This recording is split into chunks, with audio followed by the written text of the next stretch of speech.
혹시 드림하이라는 드라마 보셨나요? 2011년에 방영된 드라마였는데 저도 보지는 않고 한 장면만 이렇게 우연히 TV에서 봤습니다.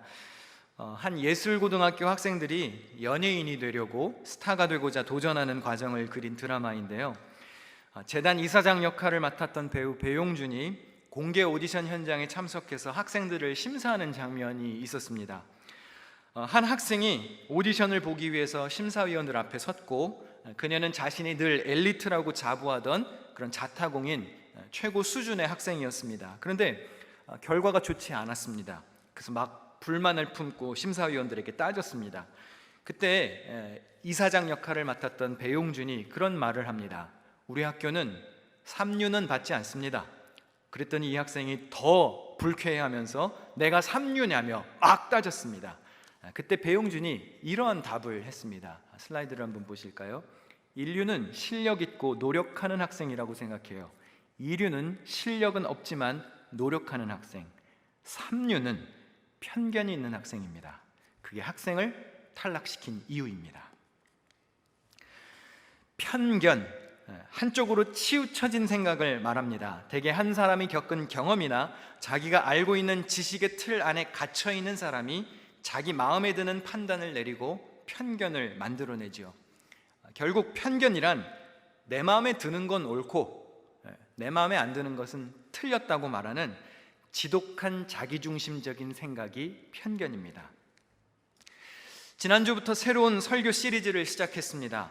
NY 필러 비전 시리즈. 지난 시간에는 0번째 시간이라 그랬죠. 영순위로 교회 이름에 대해서 말씀을 전했고, 우리 모두 기둥인이 되어야 한다고 말씀드렸습니다. 교회의 비전을 쉐어하는 서론적인 말씀을 드렸죠. 교회가 하나된 공동체로서 가져야 할 비전을 품고 세우신 목회자와 한 뜻이 되어서 하나님이 기뻐하시는 교회를 세워가자고 했습니다. 우리 교회는 변하지 않는 고정된 표어가 있습니다. 무엇이죠? 하나님 마음에 합한 교회입니다. 이건 바뀌지 않는 우리 교회의 표어입니다.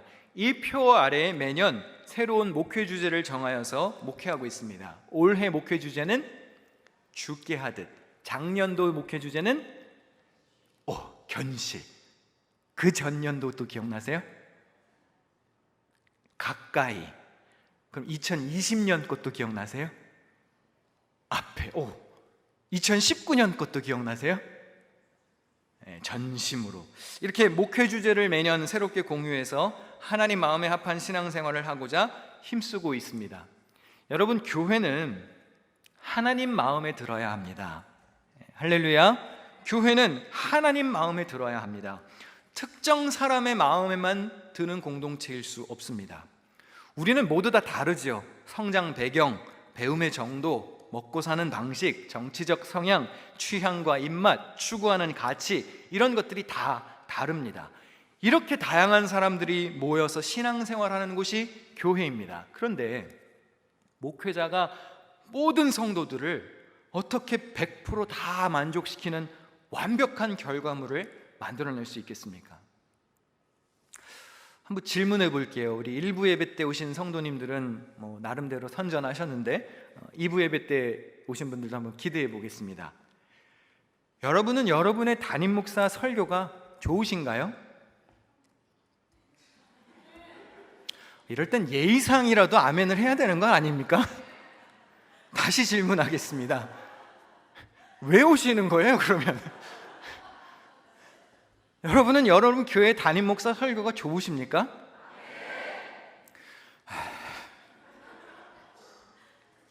그런데 모두가 다 그렇게 생각할까요? 모두는 그렇게 생각하지 않을걸요. 누구는 은혜 받았다고 하지만 누구는 왜 저런 설교를 하나 생각할 수도 있죠. 어쩌면 은혜 받았습니다 목사님이라고 하는 말은 어쩌면 제 생각과 그렇게 똑같은 생각을 하고 계시네요 라는 의미가 될지도 모르겠어요. 다시 질문해 보겠습니다. 이 앞에 새로운 걸 좀 붙여놨는데 이건 마음에 드시나요? 뭐가 달라진 건 아시나요? 이걸 왜 붙여놔야 하는지는 아시나요? 왜 멀쩡히 하얗게 잘 붙여놓은 거 깨끗했는데 그거 왜 갖다 붙였냐 하시는 분들도 계시거든요. 이게 카메라가요, 뒤에 배경이 허여면 초점을 저를 잡았다가 허연 배경을 잡았다가 저를 잡았다가 허연 배경을 잡았다가 그래요. 그래서 방송국에서 전화가 와요. 뒤에 좀 화분이라도 좀 진한 색깔을 갖다 놓든지 뭘 좀 붙여 놓으시라고.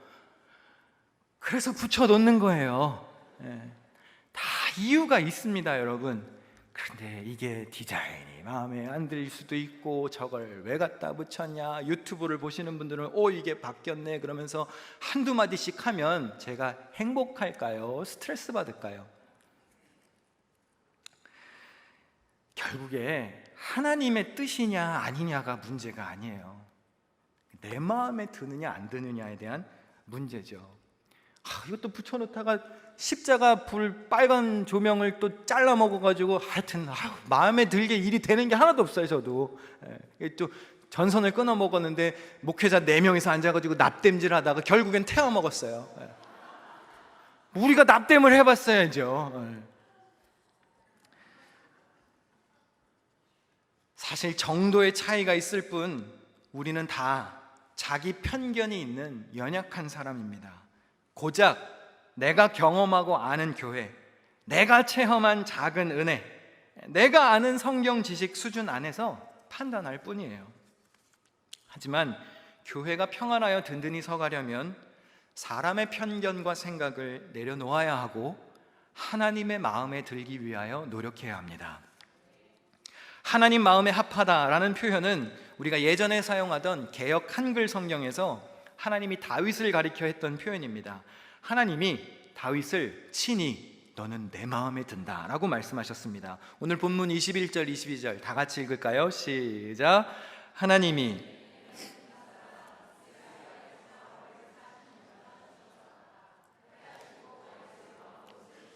증언하여 이르시되 내가 이새의 아들 다윗을 만나니 내 마음에 맞는 사람이라 내 뜻을 다 이루리라 하시더니, 하나님이 처음부터 다윗을 선택하신 게 아니었죠.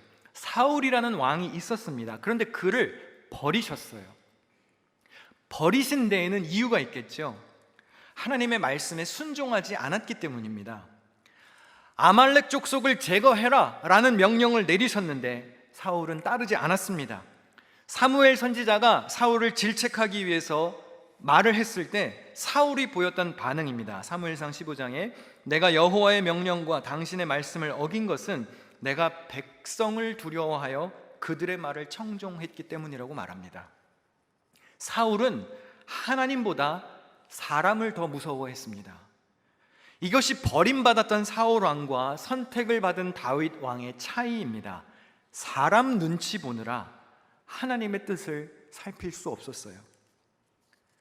사울의 이름의 뜻이 뭐라고 그랬죠? 샤알, 물어보다라는 뜻이에요. 묻다. 그런데 묻다라는 이름을 가진 사울은 한 번도 하나님께 물은 적이 없습니다. 역대기의 저자는 사울이 죽은 이유를 이렇게 설명합니다. 사울이 죽은 것은 여호와께 범죄하였기 때문이라 그가 여호와의 말씀을 지키지 아니하고 또 신접한 자에게 가르치기를 청하고 여호와께 묻지 아니하였으므로 여호와께서 그를 죽이시고 그 나라를 이새의 아들 다윗에게 넘겨주셨더라. 하나님의 뜻을 묻지 않아서 버림받았고 나라가 다윗에게 넘겨졌습니다. 여러분, 하나님의 뜻을 묻는 성도들이 되셔야 합니다. 사울과 달리 다윗은 매사에 하나님의 뜻을 묻는 습관이 있었습니다. 그래서 다윗의 이야기에 자주 등장하는 문구 뭐라고 그랬죠? 다윗이 여호와께 묻자온대. 한번 따라서 해보실까요? 여호와께 묻자온대. 여기에 이제 여러분의 이름이 들어가야 하는 거죠. 성민이가 여호와께 묻자와 이르되, 아무아무개 장로가 아무아무개 권사 집사가 하나님께 물어 이르되, 나의 편견, 나의 생각을 말하기 전에 먼저 하나님의 뜻을 묻기 위하여 기도해야 하는 것입니다. 나의 생각, 나의 야망을 추구하기보다 하나님의 뜻은 무엇일까? 하나님이 기뻐하시는 것은 무엇일까? 그것을 실현시키기 위해서 힘써야 하는 것이죠. 누군가와 이야기를 나누실 때, 회의를 하게 될 때에, 어떤 모임을 할 때 여러분, 여호와께 묻자와 이르되, 이걸 먼저 하고 와야 되는 거예요. 하나님의 뜻을 묻지 않고 내 생각을 내려놓기 시작하면 그때부터 의견 충돌이 일어나기 시작하는 것이죠. 성경에서 하나님 마음에 들었던 또 다른 이야기를 하나 보겠습니다. 다윗의 아들 솔로몬의 이야기입니다. 솔로몬이 왕이 되어서 하나님께 일천 번제를 드렸습니다. 솔로몬의 정성을 하나님이 기뻐하셨죠. 그리고 그의 꿈에 나타나서 소원을 들어주시겠다고 하셨습니다. 그리고 이것이 솔로몬의 응답이었습니다. 같이 한번 읽어보실까요? 시작. 누가 듣는 마음을 종에게 주사 주의 백성을 재판하여 선악을 분별하게 하옵소서. 자, 솔로몬이 하나님께 듣는 마음을 달라고 구했습니다. 히브리어 원문에도 보면 듣고자 하는 마음이라고 기록되어 있고요. 영어 성경 NIV도 비슷한 의미로 discerning heart, 알아듣는 마음이라고 번역했습니다. NLT 성경은 이렇게 번역합니다. Give me an understanding heart so that I can govern your people well and know the difference between right and wrong. Understanding heart, 이해하고자 하는 마음을 달라고 구했습니다. 솔로몬이 왕으로서 진심으로 백성을 이해하고 열린 마음으로 그들의 소리에 귀를 기울이기를 원했습니다. 올바른 판단을 내리기 위해서. 그리고 그의 요청에 하나님이 이렇게 응답하셨습니다. 같이 읽겠습니다. 시작.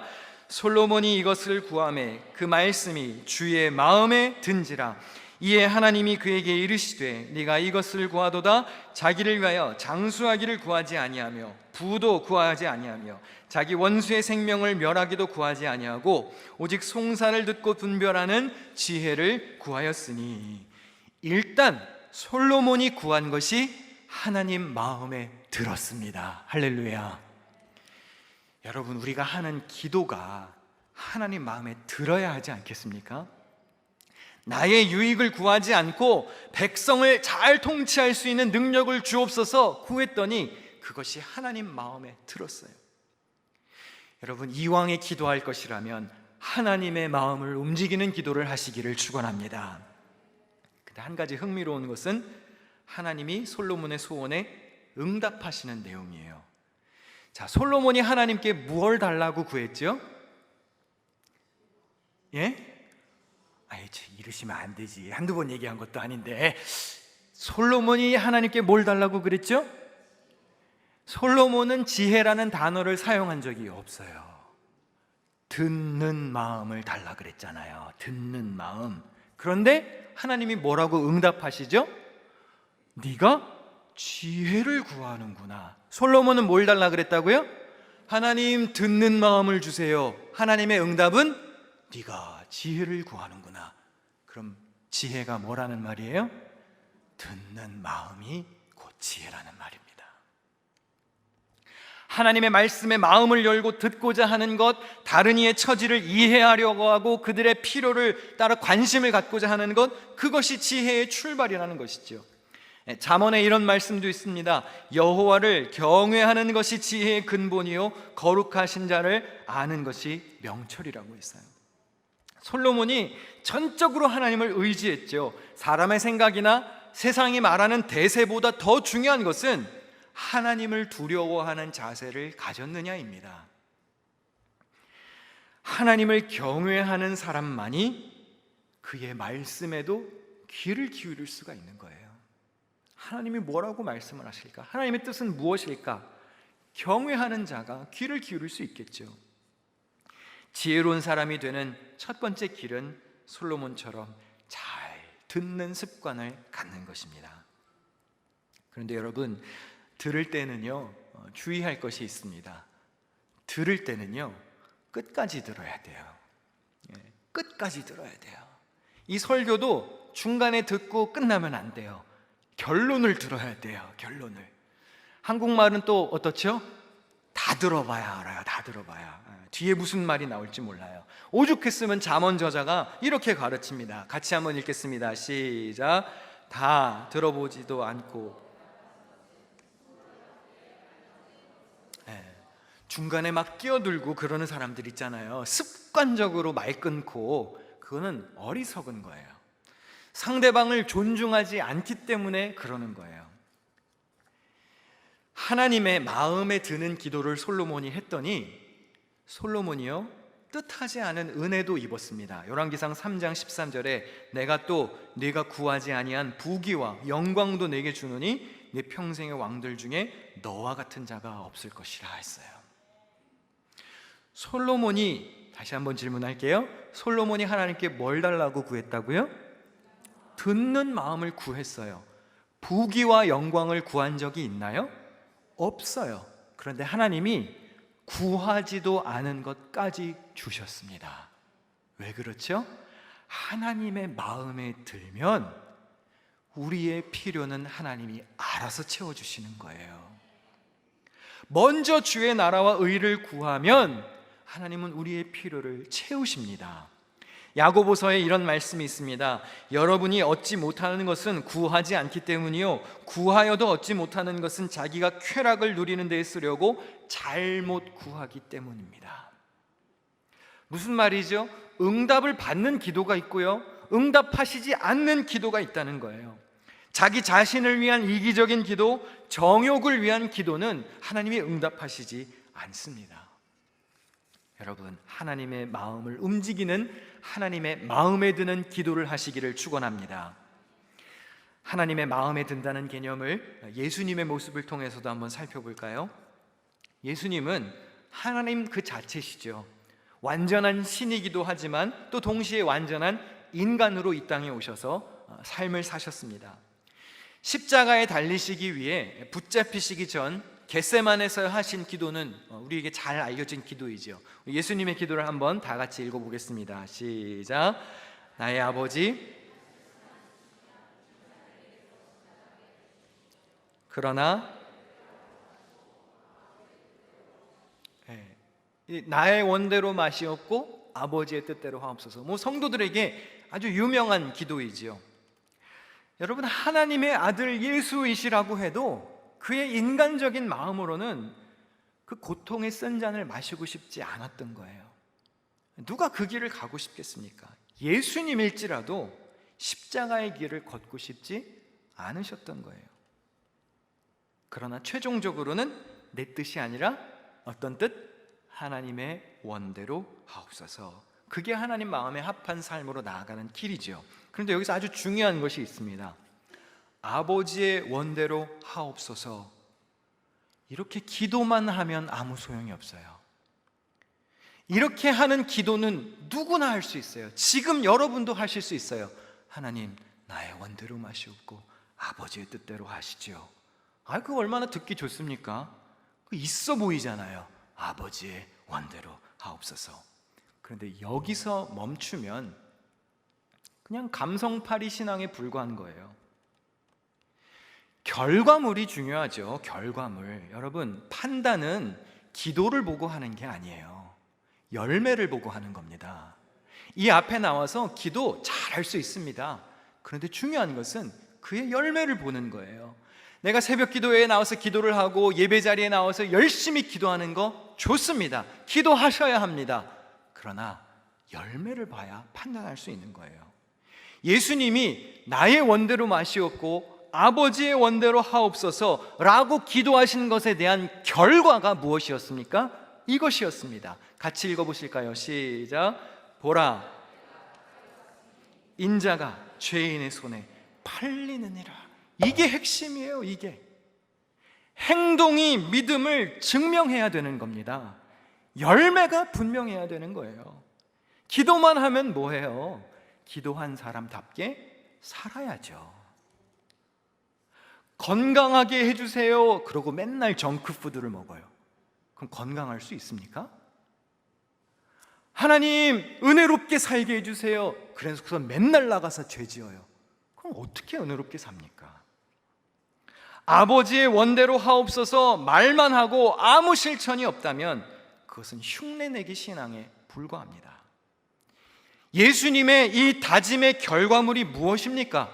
죄인의 손에 팔리는 거예요. 무슨 뜻이죠? 억울한 일을 당하는 겁니다. 빚지지 않으셨어요, 예수님. 그런데 값을 지불하러 희생하시는 겁니다. 안 해도 당장 아무 문제 없습니다. 그러나 세상이 달라지진 않았겠죠. 안 해도 되는 일인데 나서서 하는 거. 왜요? 그래야 생명이 사니까. 그래야 변화가 있으니까. 그게 아버지의 뜻대로 살아가는 길입니다. 그것이 하나님 마음에 합한 삶의 길이에요. 예수님 아무 죄가 없으셨습니다. 십자가에서 죽으실 어떤 이유도 없으셨습니다. 그런데 굳이 은혜를 베푸셨어요. 왜요? 기도하셨잖아요. 나의 원대로 마시고 아버지의 뜻대로 해달라고. 그래서 생명 걸고 순종하신 겁니다. 다윗이 하나님 마음에 합한 사람이었던 이유가 무엇이었습니까? 그가 내 뜻을 다 이루리라. 하나님이 보시니까, 다윗을 보니까 야, 이 친구는 내 뜻을 이뤄낼 것 같아. 그래서 마음에 드셨다는 거예요. 다윗의 나라가 아니라 하나님의 나라를 이루어 드릴 종이었던 것이죠. 여러분, 하나님 마음에 합한 삶, 마음에 든다, 하나님 마음에 든다는 개념이 무엇일까요? 결국 나의 유익보다 다른 사람의 유익을 먼저 생각하는 삶입니다. 고린도전서 13장 5절 다 같이 읽겠습니다. 시작. 사랑은 자기의 이익을 구하지 않으며. 사랑은요, 자기 유익을 구하지 않는 거예요. 사랑한다고 해놓고 내 멋대로 한다? 그건 사랑하지 않는 거예요. 그것이 그리스도의 정신입니다. 나를 죽이고 너를 높여주는 거예요. 나를 낮추고 너를 살려주는 거예요. 이 십자가, 참, 이 볼 때마다 마음에 안 드는, 진짜 저 주중에 어떻게든 해놔 볼게요. 네, 저 십자가가 무엇이지요? 죄 없으신 예수님이 저기를 달리신 거예요. 원래 누가 달렸어야 하는데요? 내가. 하나님의 아들이 우리를 위해서 대신 죽고 죄의 덩어리인 나는 산 것입니다. 그게 십자가의 은혜예요. 바꿔치기 하신 거예요. 예수님이 자리를. 원래 네가 죽어야 되는데 내가 대신 죽어줄게. 너는 살아라. 나는 죽고 너를 살리는 거예요. 고린도후서 5장 21절입니다. 하나님께서는 죄를 모르시는 분에게 우리 대신으로 죄를 씌우셨다고 그랬어요. 이 단순한 진리를 왜 그렇게 깨닫기가 어려운 것일까요? 왜 주님의 뜻대로 살지 못하고 하나님의 마음에 들지 못할까요? 간단합니다. 내가 안 죽어서 그래요. 내가 십자가에 안 달렸기 때문에 그래요. 내가 희생하지 않고, 내가 포기하지 않고, 내가 다른 사람보다 높아져야 되고, 내가 무언가 유익을 취해야 하니까 안 죽는 겁니다. 그런데 여러분, 예수님의 말씀을 꼭 기억해야 합니다. 우리 다 같이 읽어보겠습니다. 시작. 누구든지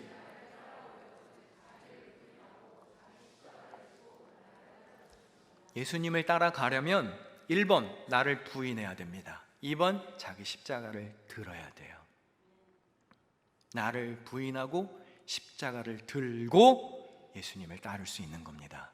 그러지 않고 따르는 것은 신앙생활이 아닌 것이죠. 지난주 기둥인이 되어야 한다고 말씀드렸습니다. 여러분, 기둥은요, 자기 자신을 드러내지 않습니다. 지금 이 시간에도 이 건물의 기둥은 나를 드러내지 않아요. 묵묵히 자기 자리에서 건물을 떠받치고 있을 뿐입니다. 여기 앞에 멋있는 기둥이 2개 있습니다. 여러분, 만약에 제가 이 기둥 앞에 서가지고 말이죠, 기둥 앞에서 에이 기둥, 치고 막 깐죽대면서 말이죠, 화 좀 내봐. 그렇게 가만히만 있지 말고 이렇게 창백해가지고 말 좀 해봐. 툭툭 건드리고 때리고 시비 걸고 그러면 기둥이 우스워지는 거예요? 제가 우스워지는 거예요? CCTV를 녹화해서 제가 기둥 앞에서 이러면 정신병자는 누구예요? 왜 기둥을 건드려요? 기둥은 뽑히지 않습니다. 기둥은 그 자리에 묵묵히 있는 거예요. 누가 뭐라고 하든지, 침을 뱉든지 욕하고 때리든지, 예수님이 십자가 짊어지고 골고다 언덕 올라가실 때 사람들의 말에 반응했나요? 아무 소리 하지 않으셨어요. 욕하든지 채찍질을 하든지 발로 차든지. 나의 자랑과 위상을 드러내는 기둥은 허물어야 합니다. 하나님과 나는 동시에 높아질 수 없습니다. 나는 죽어야 합니다. 내가 숙이고 낮아지면 큰일 나는 줄 아는 분들이 계세요. 다른 사람들이 다 무시할까 봐, 나의 존재 가치가 떨어질까 봐, 그래서 겸손하지 않으려고 합니다. 그런데 여러분, 그건 믿음이 없는 거예요. 성경 말씀에 뭐라고 나와 있는지 아십니까? 높이 세우는 그 일은 동쪽에서나 서쪽에서 말미암지 않고 서쪽에서 말미암지도 않는다. 오직 재판장이신 하나님만이 이 사람을 낮추기도 하시고 저 사람을 높이기도 한다 그랬어요. 낮아지고 높아지는 건 누가 하시는 거예요? 하나님이 하시는 거예요. 내가 겸손해진다 그래서 나의 가치가 떨어지는 게 아닙니다. 누가복음 16장 15절에 사람 중에 높임을 받는 그것은 하나님 앞에 미움을 받는 것이라 했습니다. 사람에게 인정받고 존경받으려는 마음을 내려놓고 하나님의 마음에 들기 위하여 힘써야 합니다. 하나님이 성경을 통해서 가르치시는 길은요, 늘 한결같습니다. 로마서 12장 16절 마지막 구절 같이 읽겠습니다. 시작. 서로 마음을 같이 스스로 지혜 있는 채 하지 말라. 우리 교회의 표어가 뭐라고요? 하나님 마음에 합한 교회. 이것이 우리의 변하지 않는 고정된 표어이고 이것이 우리 교회의 첫 번째 비전입니다. 여러분, 이 길을 같이 걸어가실 수 있겠습니까? 한 교회 공동체로서 이 비전을 품고 하나님의 마음에 들기 위하여 나를 죽이는 이 비전을 여러분 같이 이루어갈 수는 없겠습니까? 누구의 마음에 들기 전에 먼저 하나님 마음에 들도록 노력해야죠. 제가 나중에 천국에 가게 되면 하나님께 듣고 싶은 칭찬 딱 하나밖에 없습니다. 누가 고성민 목사가 어떻고 이런 칭찬 저런 비난 다 필요 없어요. 하나님 앞에 가서 너 진짜 마음에 들게 살았다. 너 정말 신앙생활 마음에 들게 잘했어. 그거면 되는 거 아니에요? 고성민 목사야, 네가 목회했던 뉴욕 기둥교회 내 마음에 드는 교회였어. 그거면 되지 않아요? 저는 이 말 한마디면 다 될 것 같아요. 여러분, 하나님 마음에 들어야 합니다. 훗날 여러분이 주님의 품에 갔을 때 아무개야, 너 정말 수고 많았다. 너 정말 내 마음대로 살다가 왔구나. 이런 칭찬 듣는 자리에 있으시기를 바랍니다.